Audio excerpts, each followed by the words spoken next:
이탈리아의 세계적인 작가인 단테라고 한 사람이 쓴 신곡이라고 하는 서사시대던 세계적으로 유명한 소설이 있습니다. 이 책은 단테라고 하는 사람이 1307년부터 1321년까지 쓴 책인데, 그 당시는 캐톨릭이 세계를 지배하고 있었기 때문에 이 책도 역시 캐톨릭적인 그런 신앙을 바탕으로 쓰여졌습니다. 그래서 그 책의 내용이 지옥편, 연옥편, 그리고 천국편 이렇게 구성이 되어져 있는데, 단테가 33살이 되던 1300년 성금요일 전날 밤 3월 25일, 그러니까 1300년 3월 25일 날 밤중에 길을 잃고 헤매이다가 저 멀리 빛이 보이는 언덕이 보였습니다. 그래서 그 빛이 있는 언덕으로 가려고 하는데 표범과 사자와 늑대가 나타나서 이 단테의 길을 막고 단테를 위협합니다. 그래서 죽을 위기에 처했는데 메르길리우스라고 하는 사람이 나타나서 이 위험을 물리쳐주고, 그리고 단테를 이끌고 그 빛이 보이는 언덕으로 데려갑니다. 언덕에 가서 보니까 거기서부터 지옥이 시작되는 곳이었습니다. 그래서 메르길리우스라고 하는 사람의 안내로 지옥을 단테가 다 돌아보고, 그리고 단테가 살아생전에 그렇게 사랑했던 베아트리체라고 하는 여자, 일찍 죽었어요. 그런데 이 베아트리체의 안내로 연옥과 천국을 돌아보는 내용이 이 소설의 내용인데, 그 지옥편에 보면 지옥이 9단계로 구분되어져 있었습니다.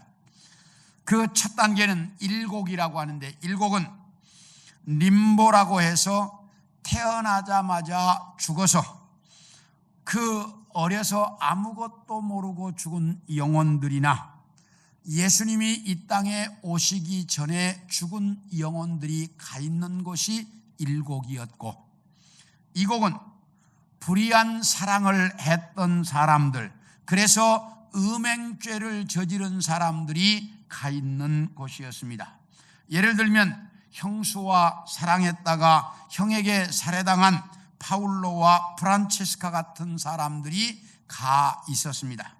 3곡은 탐식자들, 자기 혼자만 먹을 줄 알았지 옆에 배고픈 사람이 있어도 돌아볼 줄 모르는 사람들이 가 있는 곳이었고, 4곡은 방탕하게 살았던 사람들이 가 있는 곳이었고, 5곡은 분노하고 우울하게 살았던 사람들이 가 있었습니다. 제가 이것을 보면서 재미있게 느낀 게, 뭐하게 산 사람도 우울하게 산 사람도 지옥 가더라니까. 그러니까 이건 소설이긴 해요. 그러니까 사람들, 여러분들 절대 우울하게 살지 마세요. 우울하게 산 사람도 지옥에 가 있더라고. 그래서 1곡에서 5곡은 무절제하게 살았던 사람들이 가 있는 곳이었고, 6곡은 이단자들, 영지주의자들이 가 있었는데, 오늘날로 말한다면 신천지나 하나님의 교회나 통일교나 여호와 증인 같은 자들이 가는 곳이었고, 7곡은 폭력을 사용하면서 살았던 사람들인데, 첫째, 이웃에 대한 폭력, 두 번째, 자기 자신에 대한 폭력, 자살하는 사람들, 세 번째는 하나님에 대한 폭력을 했던 사람들이 가 있었고, 8곡은 사기치며 사는 사람들이 가 있었습니다. 유혹자, 아첨꾼, 점쟁이, 마술사, 위조지폐 만든 사람, 탐관오리, 이런 사람들이 8곡에 가 있었고, 마지막 9곡은 배반자들이 가 있는데, 친족, 가족을 배반하고 조국을 배반하고 하나님을 배반하고 배은망덕하게 살았던 가룟유다 같은 사람들이 가 있는 곳이 9곡이더라. 이렇게 이제 이 단테의 신곡에 쭉 나열이 되어져 있습니다.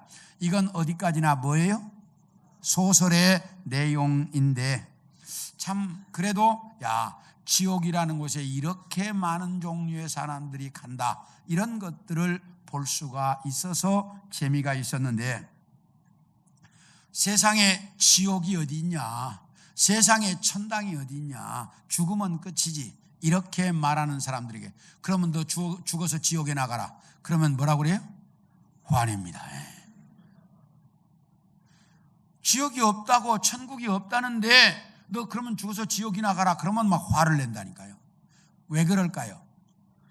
이 인간의 내면 세계 잠재의식에는 천국을 사모하고 지옥을 싫어하는 마음이 있다는 거예요. 그리고 하나님을 그리워하고 사탄을 싫어하는 그 근본적인 마음이 인간의 내면 세계에는 다 깔려있기 때문에 그렇다는 것입니다.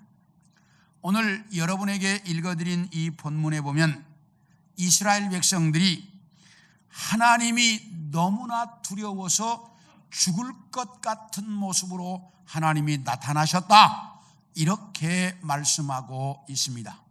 그래서 오늘은 왜 이렇게 하나님이 이스라엘 백성들에게 두려운 모습으로 나타나셨을까? 이스라엘 백성들이 그냥 두려워서 죽을 것 같은 모습으로 왜 하나님이 나타나셨을까? 이것에 대한 말씀을 여러분들과 함께 좀 나누려고 합니다. 자, 따라하시죠. 두려움을 갖고 하나님의 말씀을 지키며 살도록 하려고 그랬다. 왜 이렇게 무서운 모습으로 하나님이 나타나셨느냐? 백성들이 두려움을 가지고 하나님의 말씀을 지키면서 이 땅에서 살도록 하려고 그러셨다, 이렇게 말합니다. 우리 25절을 봅니다. 시작. 이제 우리가 죽을 까닭이 무엇이니까? 이 큰 불이 우리를 삼킬 것이요, 만일 우리가 우리 하나님 여호와의 음성을 다시 들으면 죽을 것이다.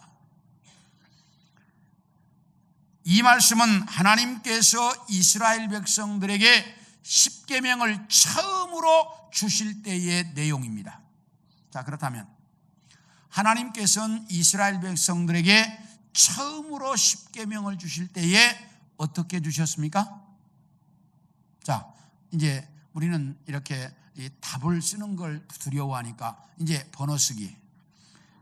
1번 모세를 통해서 주셨다. 2번 하나님이 직접 돌판에 새겨 주셨다. 3번 하나님이 직접 음성으로 들려주셨다. 자, 1, 2, 3번 중에 몇 번? 2번? 3번? 1번? 아, 이거 번호 찍기도 잘 못해요. 아니, 찍기는 잘해야지. 답을 못 쓰면 찍기라도 잘해야 될 거 아니야. 3번입니다. 하나님이 직접 하나님의 음성으로 들려주셨습니다. 이게 처음 십계명을 주실 때예요. 음성으로 들려주시고 나중에 돌판에다가 하나님이 새겨서 주셨습니다. 자, 그러면 출애굽기 19장 10절을 봅니다. 시작. 여호와께서 모세에게 이르시되 너는 백성에게로 가서 오늘과 내일 그들을 성결하게 하며 그들에게 옷을 빨게 하고. 이게 무슨 말이냐면 이스라엘 백성들이 시내산에 도착을 했습니다. 시내산에 도착을 하자 하나님께서 모세에게 이렇게 말씀하셨어요. 모세야, 오늘과 내일 이틀 동안 나를 만날 준비를 시켜라. 누구 만날 준비? 하나님을 만날 준비를 시켜라. 이스라엘 백성들에게 부부관계도 하지 말고 이스라엘 백성들에게 이제 너희가 거룩하고 성결하게 지키며 옷도 깨끗하게 빨아서 입고 모레 3일째 되는 날 내가 이 땅에 내릴 테니까 나를 만날 준비를 해라. 이렇게 하나님이 모세에게 지시하셨습니다. 그래서 이틀 동안 모세가 이스라엘 백성들에게 하나님을 만날 준비를 잘 시켰습니다. 그랬더니 세 번째 날 사흘째가 되었습니다. 자, 출애굽기 19장 16절 18절을 봅니다. 시작. 셋째 날 아침에 우레와 번개와 빽빽한 구름이 산 위에 있고 나팔 소리가 매우 크게 들리니 진중에 있는 모든 백성이 다 떨더라. 시내산에 연기가 차오가니 여호와께서 불 가운데서 거기 강림하심이라. 그 연기가 온기가마 연기같이 떠오르고 온 산이 크게 진동하며. 사흘째 되는 날이 되자 하나님께서 산에 강림하시는데, 산에 내려오시는데 온 산이 구름으로 덮이고, 그리고 번개가 치고 천둥이 울고, 그 대낮에 이렇게 천둥이 치면 비가 오는 게 아니야. 그런데 천둥이 치고 그리고 구름이 떨리고 불이 산 위에서 타는데, 그 불 가운데 하나님이 하나님이 오시자 온 산이 진동하고 백성들이 무서워서 벌벌 떨, 그런 모습으로 하나님이 강림하셨습니다. 자, 이렇게 강림하신 하나님께서 뭐라고 이야기하냐면, 모세야, 모세를 부르시는 거예요. 예, 너 지금 백성들에게 이 산 삼분홍선에다가 줄을 쳐라. 그래서 모세가 내려와서 삼분홍선에 줄을 쫙 쳤습니다. 그랬더니 하나님이 이렇게 말합니다. 만약에 삼분홍선을 넘어서 나를 보겠다고 올라오는 자는 다 죽는다. 그러니 삼분홍선에 줄을 쳐놓고 그 줄을 못 넘어오게 해라. 그래서 모세가 내려와서 줄을 쫙 쳐놓고 여기를 넘어가지 마라. 그래서 백성들이 다 삼분홍선 밑에 쫙 모여 있는데, 그때 하나님이 이렇게 말씀하십니다. 출애굽기 20장 1절과 2절을 봅니다. 시작. 하나님이 이 모든 말씀으로 말씀하여 이르시되, 나는 너를 애굽 땅 종되었던 집에서 인도하여 낸 내 하나님 여호와니라. 그렇게 딱 백성들이 삼분홍선 밑에 다 있고 이제 줄을 딱 쳐놓고 백성들이 기다리고 있으니까 하나님께서 이제 직접 음성으로 들려주시는데, 나는 너희를 애굽 땅 종되었던 곳에서 인도하여 낸 여호와다. 딱 이렇게 말씀하시는 거예요, 하나님이. 그리고 나서 1계명부터 10계명까지 하나하나 다 들려주셨습니다. 그리고 나서 10계명을 다 말씀하시고 난 다음에 하나님이 말씀이 끝나서 조용합니다. 그러니까 백성들이 모세에게 달려와가지고 이렇게 이야기합니다. 출애굽기 20장 18, 19절을 봅니다. 시작. 뭇 백성이 우레와 번개와 나팔 소리와 산의 연기를 본지라 그들이 볼 때에 떨며 멀리 서서 모세에게 이르되, 당신이 우리에게 말씀하소서, 우리가 들으리이다. 하나님이 우리에게 말씀하시지 말게 하소서, 우리가 죽을까 하나이다. 백성들이 하나님이 10계명을 딱 말씀하시고 끝나고 조용하니까 모세를 찾아와서 이야기하니까, 모세요, 지금부터 하나님이 우리에게 직접 말씀하지 않게 해주셔. 우리가 죽을 것 같습니다. 그러니 당신이 가서 듣고 와서 우리에게 다 말씀해 주세요. 그러면 우리가 그 말씀이 하나님의 말씀으로 알고 그 말씀을 듣고 지키겠습니다. 백성들이 모세에게 이렇게 말씀하고 있습니다. 이렇게 이스라엘 백성들은 시내산에 강림하셔서 직접 말씀하시는 하나님의 말씀을 들었습니다. 하나님의 영광과 위엄을 보았습니다. 그렇다면 하나님께서 시내산에 오신 목적이 뭐예요? 뭐 때문에 시내산에 오셨어요? 10계명을 주시려고 오셨습니다. 그렇다면 10계명을 이스라엘 백성들에게 주시려고 시내산에 하나님이 오셨으면 좀 다정하고 사랑스럽고, 그리고 좀 듣기에 뭐하게, 아주 편하게, 듣기 편하게 그렇게 들려주셨으면 얼마나 좋을까? 왜 이렇게 백성이 한 번만 더 들으면 죽을 것 같은 두려움에 벌벌 떨면서 어쩔 줄 몰라 하는 모습으로 하나님이 말씀을 듣도록 그렇게 말씀하셨을까? 왜 그렇게 하나님이 말씀하셨을까? 이것은 따라합시다. 하나님의 말씀을 가볍게 여기지 않도록 하시려고. 하나님의 말씀을 이스라엘 백성들이 가볍게 여기거나 하나님의 말씀을 쉽게 생각하지 않도록, 하나님의 말씀은 두렵고 떨리고 하나님의 말씀은 위험이 있는 말씀으로 듣게 하시려고 일부러 그렇게 하셨다는 거예요. 자, 하나님과 이스라엘 백성들과의 관계를 성경은 언약의 관계다 이렇게 말합니다. 무슨 관계요? 자, 그러면 언약의 관계란 말이 무슨 말이에요? 약속이죠. 언약이니까 약속인데 어떤 약속? 아니, 우리는 수도 없이 언약이라는 말을 들었어요. 언약이 무슨 뜻이에요? 자, 따라합시다. 말로 맺은 약속. 언약이 그거예요, 아니에요? 맞죠? 네. 말로 맺은 약속을 언약이다 이렇게 말을 해요. 그러므로 하나님이 이스라엘 백성들과 맺은 것은 뭘로 맺은 약속이야? 말로 맺은 약속이에요. 이건 계약서가 있는 것도 아니고 언약의 증표가 있는 것도 아니고 단지 무엇으로만? 말로만 한 약속이에요.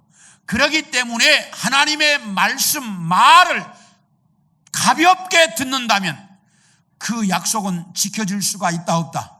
없어요. 그렇기 때문에 하나님께서 이 말씀을 가볍게 듣지 못하도록 이렇게 엄청나게 두려운 마음으로 듣도록 하나님이 말씀을 그렇게 무섭게 하셨습니다. 이스라엘 백성들이 한 번만 더 들으면 죽을 것 같은 모습으로 말씀을 듣도록 만드셨어요. 왜? 말씀을 가볍게 여기지 않게 하려고. 어떤 일이 있었는가? 레위기 10장 1절과 2절을 봅니다. 시작. 아론의 아들 나답과 아비후가 각기 향로를 가져다가 여호와께서 명령하시지 아니하신 다른 불을 담아 여호와 앞에 분향하였더니 불이 여호와 앞에서 나와 그들을 삼키매 그들이 여호와 앞에서 죽었다. 이게 무슨 말이냐면 아론의 두 아들 나답과 아비후가 제사장이에요. 이 사람 다른 사람들 아니에요. 제사장이 어느 날 향불을 피우는데, 향불을 피우려면 뭐가 있어야 돼요? 불이 있어야 될 거 아니에요. 향이 이렇게 꽂는 게 아니고 이렇게 다 뿌려서 피우는 거니까. 향 여러분들 그거 알죠?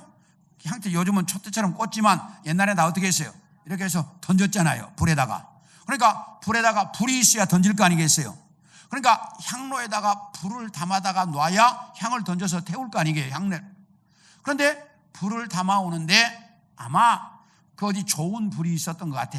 그러니까 그 불을 담아다가 놓았습니다. 그런데 이 향로에 담아야 할 불은 제단에 있는 불만 가져다가 담아놓도록 되어 있었어요. 제단에 있는 불만. 그런데 제단이 아닌 다른 곳에 좋은 불이 있으니까 나답과 아비후가 그걸 담아다가 놓았어요. 그리고 거기다 향을 피웠어요. 그랬더니 거기서 불이 나와가지고 현장에서 나답과 아비후를 태워 죽여버렸습니다. 뭐 잘못했다고? 하나님의 말씀대로 그 제단에 있는 불을 안 담아왔다고. 하나님의 말씀을 가볍게 여긴 이 결과가 현장에서 죽었다고 말이에요. 이렇게 하나님의 말씀은 엄하고 무서웠습니다. 왜냐하면 하나님의 말씀을 엄격하고 분명하게 지킬 수 있도록 하시려고 그랬던 거예요. 만약에 처음부터 이렇게 엄격하지 않았다면 이스라엘 백성들은 쉽게 하나님의 말씀을 떠나버리고 말았을 것입니다.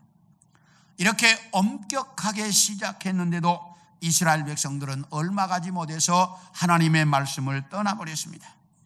그래서 하나님은 처음부터 이렇게 엄격하게 이스라엘 백성들에게 나타나셨고, 그리고 말씀을 주시면서 말씀을 엄격하게 듣도록 만드셨어요.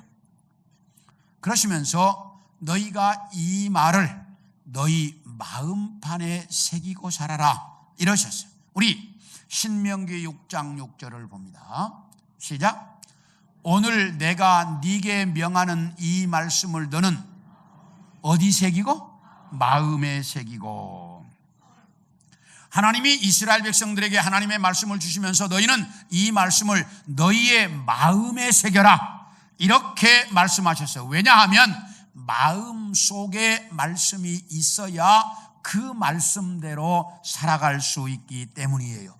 마음에 말씀이 없으면 말씀을 떠나서 사는 사람들이 너무나 많아요.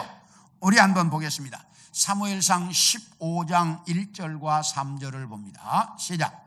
사무엘이 사울에게 이르되 여호와께서 나를 보내어 왕에게 기름을 부어 그의 백성 이스라엘 위에 왕으로 삼으셨은즉 이제 왕은 여호와의 말씀을 들으소서. 지금 가서 아말렉을 쳐서 그들의 모든 소유를 남기지 말고 진멸하되 남녀와 소아와 젖 먹는 아이와 우양과 낙타와 나귀를 죽이라 하셨나이다. 여기 보면 어느 날 사무엘 선지자가 사울 임금에게 이렇게 말합니다. 임금이여, 하나님의 말씀을 들으십시오. 하나님이 뭐라고 말씀하시냐면 지금 가서 아말렉과 전쟁을 하라고 합니다. 그러면 그 전쟁에서 이기게 해줄 텐데 네가 전쟁에서 이기고 나면 아말렉의 남녀노소를 막론하고 하나도 남기지 말고 다 죽여라. 그리고 짐승도 생명이 있는 것은 하나도 남기지 말고 다 죽여라. 하나님이 이렇게 말씀하셨습니다. 그 말을 듣고 이 사울 임금이 군대를 이끌고 아말렉과 전쟁을 하러 갔습니다. 그런데 대승을 거뒀습니다. 이 전쟁에서 이겼으면 어떻게 해야 돼? 하나님이 시킨 대로 해야 했어요. 그런데 이 사울 임금이 하나님이 시킨 대로 하지 아니하고 짐승 중에서 좋은 건 다 남겨서 끌고 오고 나쁜 것만 죽였어요. 또 이 아말렉의 왕 아각도 죽이지 아니하고 끌고 왔어요. 사무엘 선지자가 물었어요. 임금이요, 왜 저 짐승들은 안 죽이고 끌고 왔습니까? 그러니까 그거요, 백성들이 하나님께 제사할 때 쓰자고 해서 좋은 것만 제사할 때 쓰려고 골라서 갖고 왔습니다. 왜 임금은 안 죽였습니까? 이제 다시는 쳐들어오지 않기로 해서 안 죽였습니다. 그래? 자, 하나님의 말씀을 들으십시오.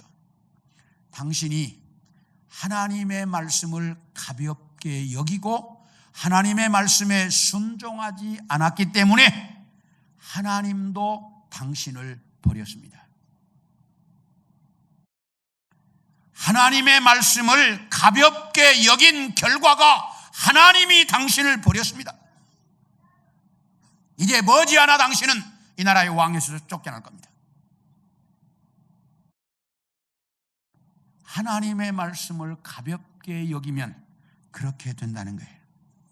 그런데 또 이런 내용도 있습니다. 열왕기상 8장 17, 18절을 봅니다. 시작. 내 아버지 다윗이 이스라엘의 하나님 여호와의 이름을 위하여 성전을 건축할 마음이 있었더니 여호와께서 내 아버지 다윗에게 이르시되 네가 내 이름을 위하여 성전을 건축할 마음이 있으니 이 마음이 네게 있는 것이 좋도다. 여기 뭐라고 말하는 거니? 하나님이 이렇게 말씀하시죠. 다윗아, 네 마음속에 내 성전을 짓고 내 집 성전을 짓고 싶어 하는 마음이 있는 것을 보니 내가 너무 좋다. 하나님이 그렇게 말씀하셨다 이 말이에요.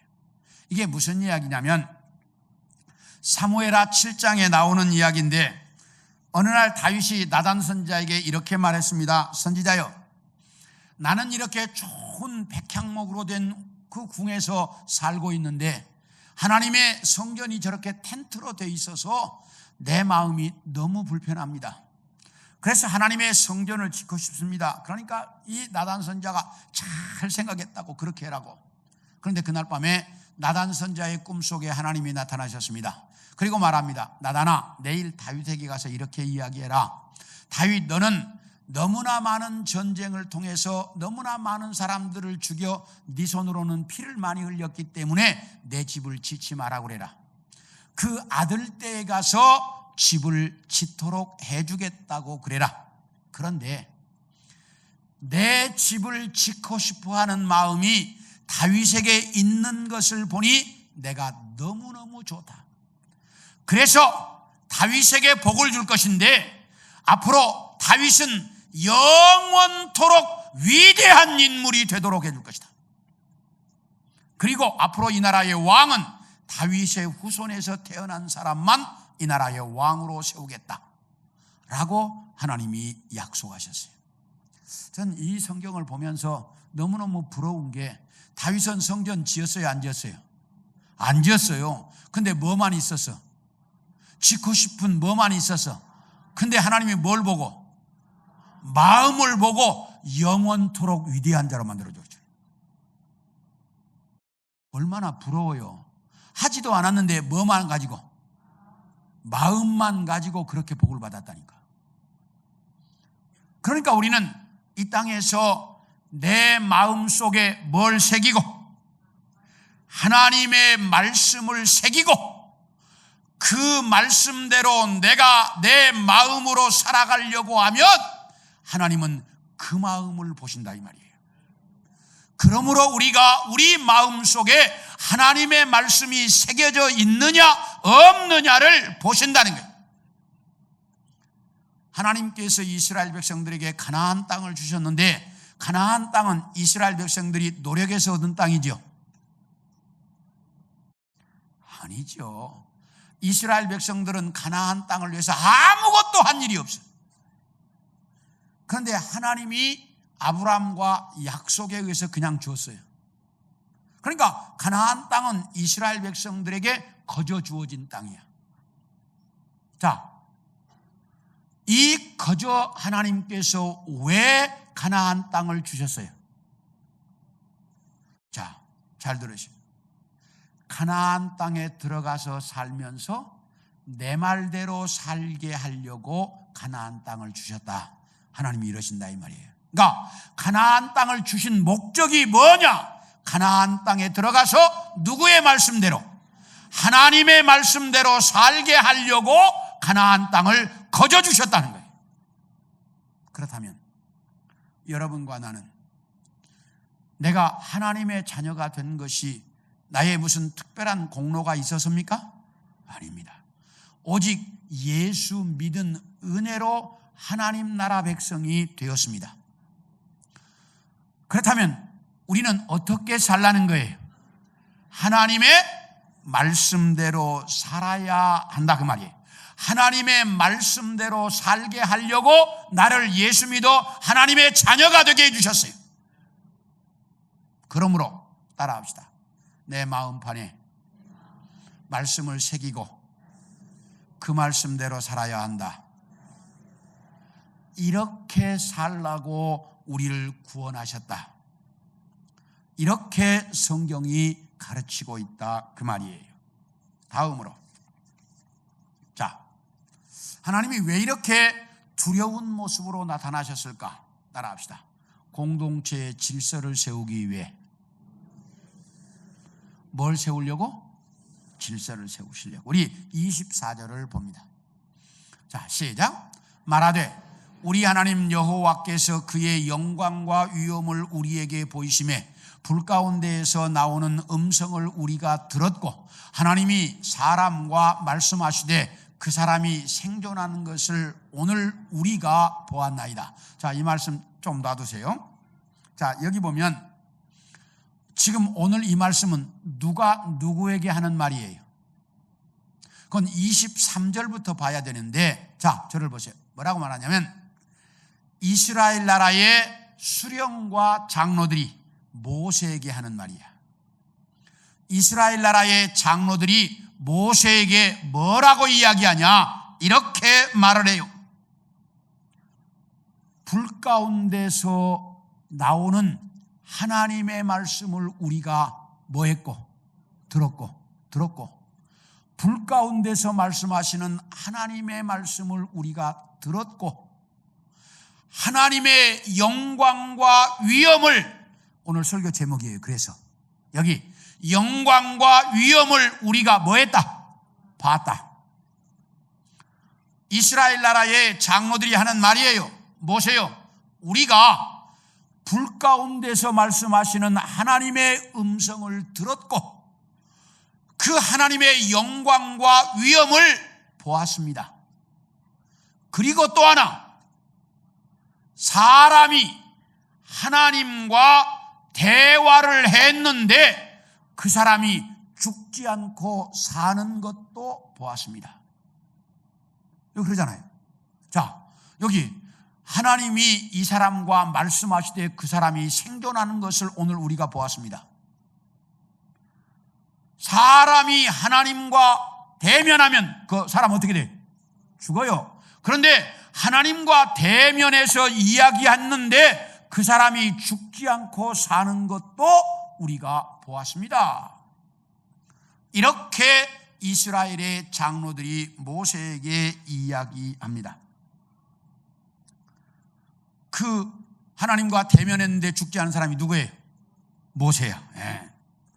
이렇게 모세가 하나님과 직접 대화하는 것을 전 이스라엘 백성들이 다 보았습니다.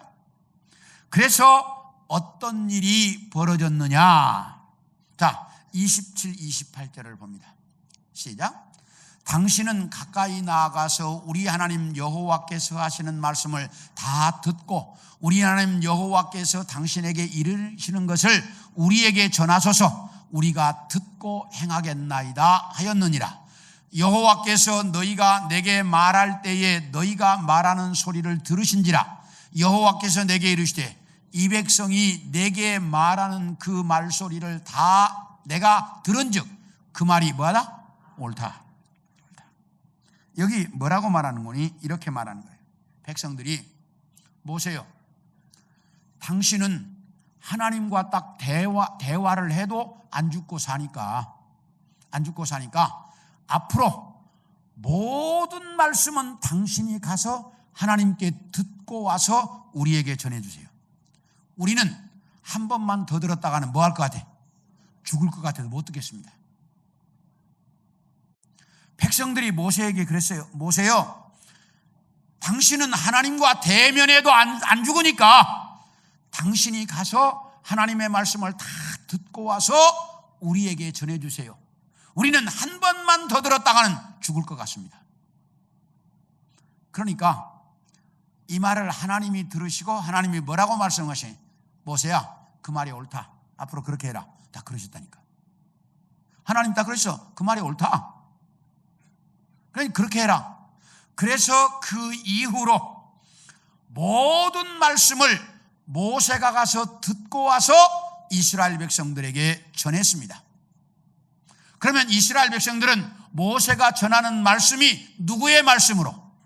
하나님의 말씀으로 알고 그 말씀을 지키면서 살았다라고 오늘 성경이 말해요. 그러면 하나님께서 왜 이런 그 모세를 중간에 세우셨을까 하는 거예요. 이것은 이스라엘이라고 하는 공동체 12지파의 질서를 위해서 하나님이 이렇게 하셨다는 거예요.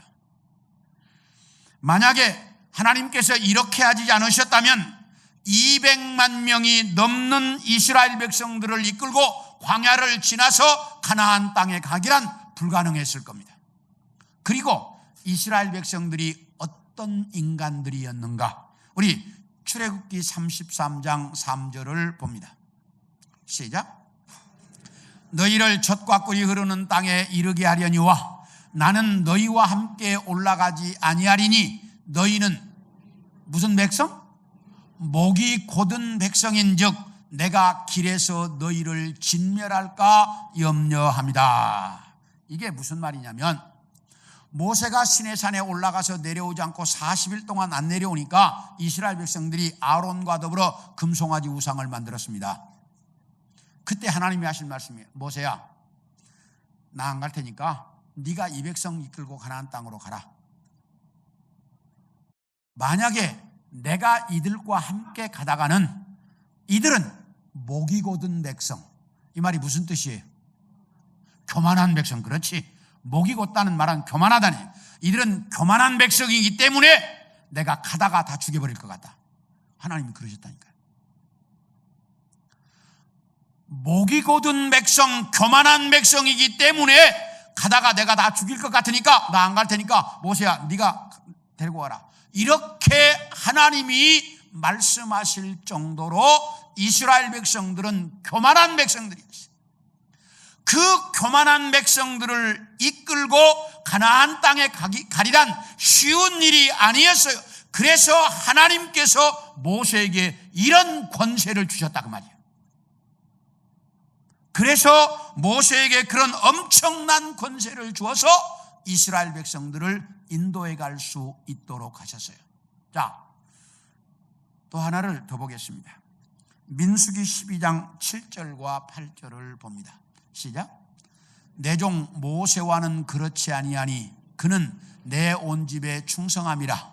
자, 잘 보세요. 시작. 그와는 내가 대면하여 명백히 말하고 은밀한 말로 하지 아니하며. 어떻게 해요? 하나님이 대면해서 모세와는 이야기했고 은밀한 말로 하지 아니하며 그는 또 여호와의 뭘 복원을? 형상을 복원을 너희가 어찌하여 내 종 모세 비방하기를 두려워하지 아니하느냐. 이게 무슨 말이냐면 모세의 부인인 십보라가 죽었습니다. 부인이 죽으니까 모세가 재혼을 했어요. 재혼을 하는데 누구하고 했냐면 구스 여자, 이디오피아 여자와 재혼을 했습니다. 모세가 이렇게 이방 여자와 재혼을 하니까 그의 형인 아론과 그의 누나인 미리암이 모세를 비난했습니다. 아니 어떻게 민족의 지도자가 같은 민족끼리 결혼하지 이방 여자와 결혼하냐 이러면서 모세를 비난했습니다. 그런데 성경에 가나안 7족 속과는 절대로 혼인하지 말아라 하면 안 된다. 하나님이 딱 금했었어요. 그런데 이방 사람들과 결혼하지 말라는 말은 안 하셨어요, 하나님이. 그런데 그러므로 모세가 이방 여자인 구스 여자와 결혼한 것이 법적으로는 문제가 된다, 안 된다? 안 된다. 법적으로는 문제가 안 돼. 그런데 정서상으로는 지도자가 이방 여자와 결혼하는 것이 좋아요, 나빠요? 안 좋다 이 말이에요. 그러니까 이것 때문에 정서상의 문제가 있으니까 아론과 미리암이 형과 누나가 비난을 했어요, 모세를. 그랬더니 하나님께서 그날 모세야 네 형 아론과 네 누나 미리암과 함께 이리 와라. 그래서 셋이 하나님 앞으로 갔어요, 그 성전으로. 그랬더니 하나님께서 아론과 미리암 더 앞으로 나와라 부르셨어요. 그래 나가니까 너희들이 뭔데 내 종 모세를 비난하냐. 내가 모세와는 얼굴과 얼굴을 대면해서 말하는 사이인데 너희가 어디 감히 모세를 비난해. 이래가지고 미리암이 현장에서 문둥병자가 되어버렸어요. 하나님 딱 문둥병자를 만들어버렸어요. 모세가 기도해서 일주일 만에 나았어요. 물론 미리암이 병을 낫긴 나았는데 이렇게 하나님은 누구도 모세를 비난하지 못하게 만들었어요. 하나님은 하나님의 종들이 법적으로 잘못하지 않으면, 법적으로 잘못한 건 분명히 문제가 되는 거예요. 법적으로 잘못하지 않으면 정서상의 문제가 있다 할지라도 절대로 뭐하지 못하게, 비난하지 못하게 막으신다 이 말이에요. 절대로 비난하지 못하도록 딱 막으신다. 왜 그럴까? 공동체의 질서를 위해서 그러신다 이 말이에요. 그렇게 비난하면 지도자의 권위가 세워지지 아니하고 지도자의 권위가 세워지지 않으면 공동체의 질서가 깨지는 거예요. 하나님은 이걸 막으시기 위해서 누구도 비난하지 못하도록 쫙 막으셨어요. 그런데 참 재미있어요. 성경이 민수기 12장 3절을 봅니다. 자, 시작. 이 사람 모세는 온유함이 지면의 모든 사람보다 더하더라. 여기가 이 민수기 12장이 무슨 이야기냐면 모세가 구수여자와 재혼한 것 때문에 지금 백성들이 다 막 비난하는 이야기예요. 근데 백성들이 비난하는 내용 속에 3절만 딱 이 사람 모세는 온유함이 지면의 모든 사람보다 뛰어났다. 요 말이 앞뒤가 다 그런데 그 말만 중간에 하나 딱 들어가 있어. 왜 그 모세의 재혼 사건 이야기가 쭉 되면서 왜 요 구절만 3절만 딱 이렇게 말할까? 이것은 지도자에게는 하나님이 이런 권세를 주십니다. 그렇기 때문에 그 지도자가 잘못되면 그 공동체 전체가 잘못된다 이 말이에요. 지도자가 잘못되면.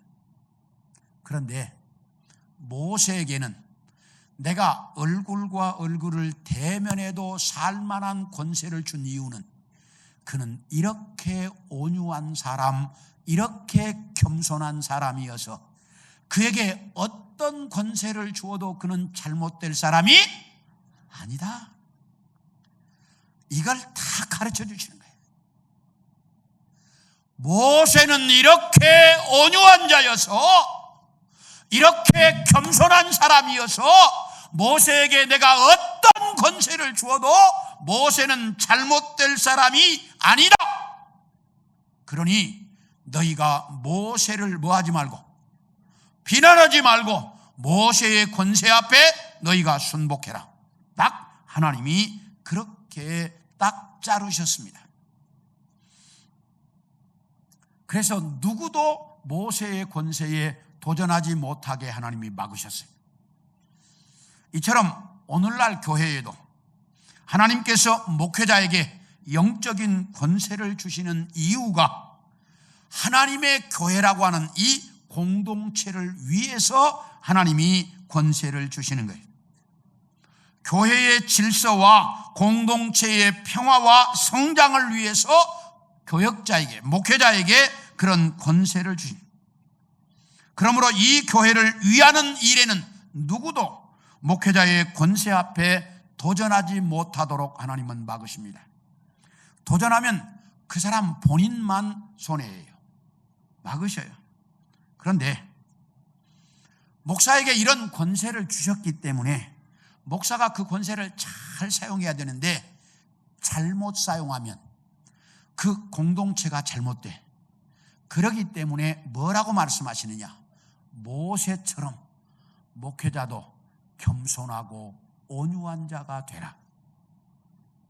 이걸 정확하게 가르치는 거예요. 모세처럼 목회자도 겸손하고 온유한 자가 돼야, 그래야 공동체가 잘못되지 않는다. 교회의 질서가 선다. 하나님이 딱 이렇게 가르치시고 있습니다. 그래서 목회자는 겸손하고 온유해야 하고, 성도들은 목회자의 그 권세에 우리가 순종하고 그걸 인정하고, 이렇게 되어졌을 때 공동체가 바로 갈 수 있다. 그것이 교회가 이 땅에서 세워져야 할 모습이다. 하나님이 이렇게 가르치고 있어요. 이렇게 하나님은 이스라엘 백성들에게 말씀을 주실 때에도 그렇게 위엄으로 엄하게 말씀을 주셨고, 모세에게도 이런 권세를 주어서 백성들 모두가 모세의 권세 앞에 순종하도록 만드셨습니다. 자, 마지막으로 하나님이 왜 이렇게 엄하게 말씀하셨을까? 따라합시다. 우리를 위해서다. 누구를 위해서? 우리를 위해서. 33절을 봅니다. 시작. 너희 하나님 여호와께서 너희에게 명령하신 모든 도를 행하라. 그리하면 너희가 살 것이요 복이 너희에게 있을 것이며 너희가 차지한 땅에서 너희의 날이 길리라. 뭐라고 말씀하십니까? 내가 너희에게 준 이 십계명을 잘 지켜서 행하라. 그러면 너희가 잘 살 것이다. 하나님이 딱 이렇게 말씀하셨어요. 하나님께서 이렇게 엄하고 무섭고 두려운 모습으로 나타나셔서 말씀하셨기 때문에 이스라엘 백성들은 그 말씀을 안 지킬 수가 없었습니다. 지킬 수밖에 없었습니다. 왜요? 말씀 안 지키면 뭐 할 것 같으니까? 죽을 것 같으니까. 안 지키면 죽을 것 같으니까 말씀을 지켰어.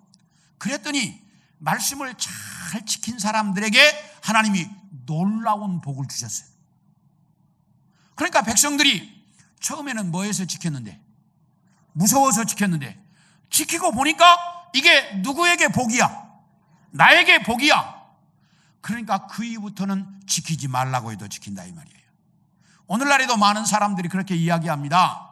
하나님의 말씀이 이렇게 두려운 모습으로 엄하게 이야기하는 건 옳지 않다. 그건 진정성이 없다. 그런데 그건 미련한 사람들이 하는 얘기야. 처음에는 누구나가 다 그래. 진정이라는 게 없어. 처음엔 다 두려운 마음으로라도 지켜야 돼. 두려운 마음으로 지키다가 보면 그것이 나에게 뭐라는 걸 알아? 복이라는 걸 알아. 그러면 그 다음부터는 자연히 스스로 지키게 되는 거지. 하나님이 그래서 엄하게 말씀하셨다는 거예요. 그러므로 우리 모두는 이렇게 하나님이 엄하게 말씀하신 의도를 이 땅에서 정확히 깨닫고 그 말씀을 내 마음판에 새기고 그 말씀대로 살아서 이 땅에서 복된 삶을 살아가는 우리 성도들 모두가 되기를 축원합니다.